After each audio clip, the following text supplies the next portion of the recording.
if I was going to line this up, I would talk about what happens when snowbirds can't fly south, right? Regardless of the country, and don't think that it's just Florida. Well, welcome back to Consider This Program. I'm your host, Joe Clark. And I'm Angi Kinser. Happy to have you along. We're talking snowbirds. You know, we're here in the middle of I guess, the winter, if you will, in good old Indiana is where we're coming to you from. And we talk a little bit about snowbirds in Indiana, but they're not quite as prevalent here as they are in other places. So where do most of the snowbirds come from, Ange? About 60% of snowbirds, which we'll go back and talk about who makes up a snowbird or what is a snowbird. I don't like being profiled. 60% come from Canada. 60% come from Canada. 60% come from Canada, and it used to be higher. It used to be 80%. We now have Michigan, New York, and Ohio making up the next three states, who tend to either go, whether it's Florida or Arizona, those are the top two places, but they tend to migrate south. Also to Vegas. Yep, I know they go to Las Nevada. In Texas is another one of the bigger ones that are out there. We have families in all those places but Vegas. That we take care of. All right, so go ahead. What is a snowbird? What do they typically look like?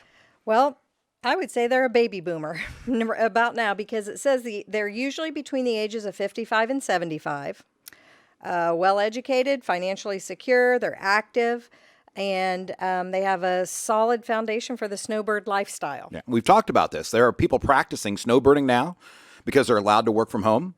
You know, so we've got two people I know that work at Lilly that aren't allowed to go to the office, one at Salesforce that's not allowed to go, that are residing in the good state of Florida right now, working from condos that they've rented from snowbirds that probably didn't show up.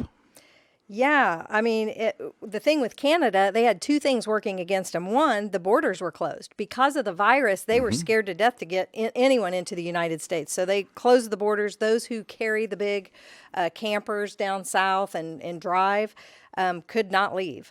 But the other thing is because they're from out of state or out of the country instead of just out of state, they were required to buy a second medical insurance policy, like secondary insurance, which usually isn't that much, and they do it every year. But because of the virus, it more than tripled the price of that supplemental insurance that they have to carry. So they were afraid they would get down here, catch the virus, and it wouldn't be covered. So one of the things we try to remind people on this show is that, remember, when you hear something permanent, it means they just haven't voted to change it yet. When you hear it sunset, it means they have to vote to keep it. So with all the things that are going on politically, we'll know more by the time you hear this show if you're listening to it on a podcast or on WIBC on Saturday morning.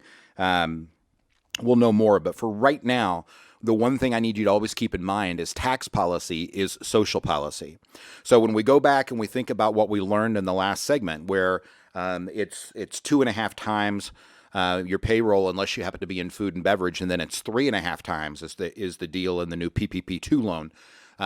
One of the things that changed, and I don't ever remember this, Angie, it could have been years and years ago, and I can't remember, and I think it probably was. I just don't remember it because I didn't have a lot of business dinners, right? I mean, I was eating Big Macs trying to figure out how to stay alive, not taking people to dinner, right? But we got to the point where a business dinner was 50% off. Right? Then we got to a point last year for 2020 where 0 of it was off. And suddenly in 2021, 100% of it's deductible. So if I took, and I did take Angie and Amanda to lunch the other day, in 2020, 0 of that would have been deductible. And today, 100% of that's deductible, simply because they're trying to encourage people to go back into restaurants and spend money and to try to rebuild those habits. So what you need to take away from this is all tax policy is social policy, and that things change. We had a young gentleman in this afternoon in the office who was talking about 529 plans and thought he was doing it right because he was putting the money at Fidelity. I explained to him, no, that's got to go to College Choice. If you're an Indiana resident, that's going to take us into the next part of this, is where is your domicile? It's not where you sleep, right? It's where you pay taxes and how that's controlled. But if you're going to get that state tax credit, it's got to go to the Indiana College Choice. This is the easiest website I've ever seen in our life. You do not need us to help you with College Choice. They make me charge a commission if you go through us to get it. That is ridiculous. We don't sell things. We don't want commission. just go to Indiana College Choice. But if you've got somebody that's going to use higher education, consider starting one of those plans. Now, here's my caveat. Things change.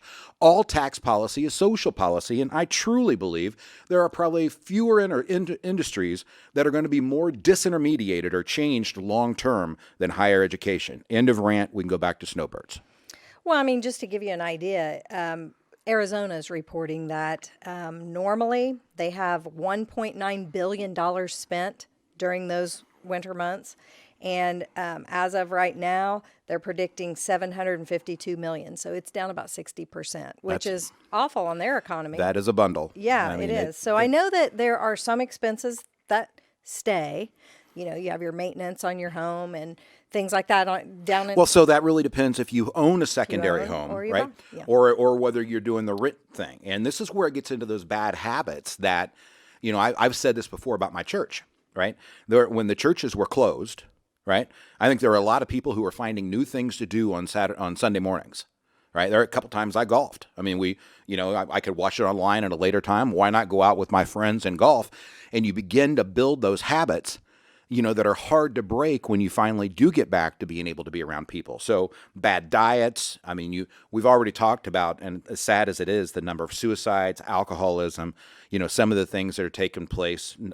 We don't even have to go into binge watching. I think that's mandatory at any house that has Netflix, right? Yes. I mean, it's just one of those things that's happened and everybody's accepted. But we've got to go back to what is normal. So a lot of these people that we have that rent, you know, that are quote unquote snowbirds, but rent the same place every year, show up the same day, and all their friends kind of tailgate down with them, right? They all meet and they're there and they create that little community. Well, when you haven't seen people for a year, you know, and you know, we all know the health situation. Some people his health has declined and some have died, right? I wonder if they're going to go to other places, you know, than where they were before, or wake up and go, you know what, staying in Indiana wasn't that bad.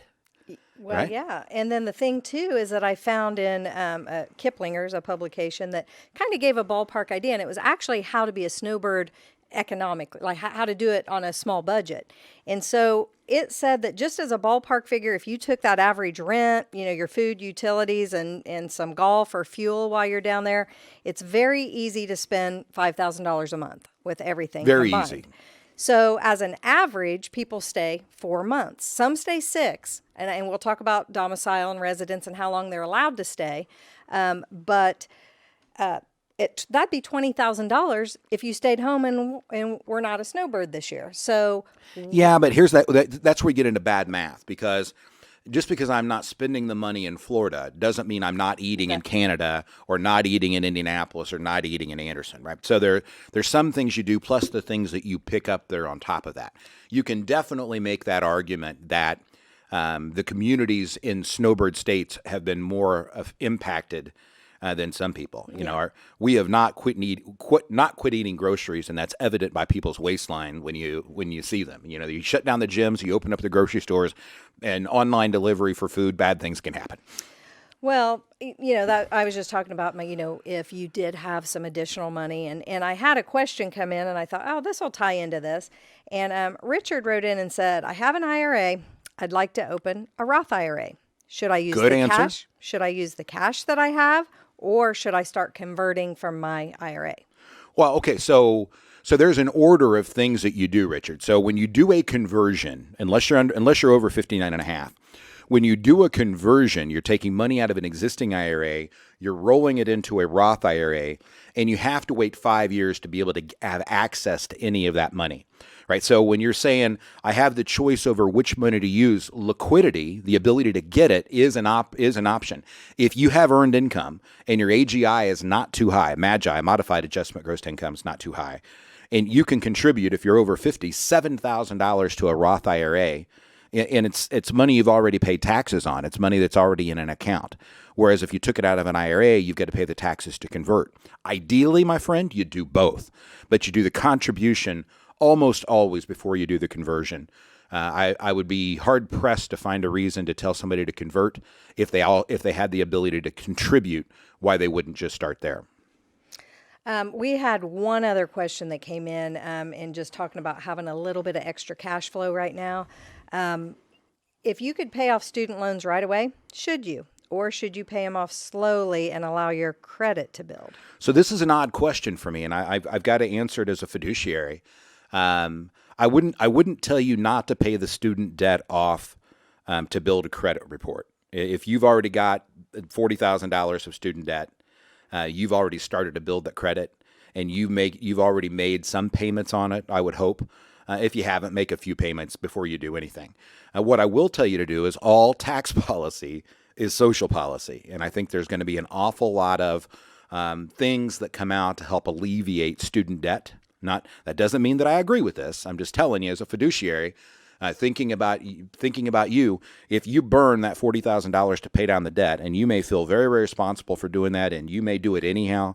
I just want you to understand, do not be surprised, similar to what we're doing for businesses with the PPP and PPP2 loans, that we don't come up with something to help student debt. We've already allowed, in some states, Indiana's not one of them, we've already allowed people to take money out of 529s to help apply towards student debt. I think you're going to see more of that allowed to come out of people's IRAs and 401ks, quite frankly, without a penalty, to be able to help people in the higher education environment, because the debt really is huge. So really, kind of to wrap it up, if you did, let's say, have a little bit of extra cash because you did not go to Florida this year, you did not rent a place for $3,500, I mean, should you invest with that money? Well, the one thing you don't want to do is get used to using it, right? If you think you're going to want to go to Florida, Arizona, or Texas, or Vegas next year, the one thing you don't want to do is to allow yourself to get accustomed to using that money this year and developing some of those habits we talked about, because then when it's time to go, you're going to go, uh-oh. Now you're going to feel like you're giving up something that you got this year. You've added a new play toy, added a new hobby, added a new thing. That's where you have to really be careful. Remember, as James Clear says, success is never dependent upon one thing, but failure can be. Burning cash flow and losing margin is one of those things that can lead to an absolute failure.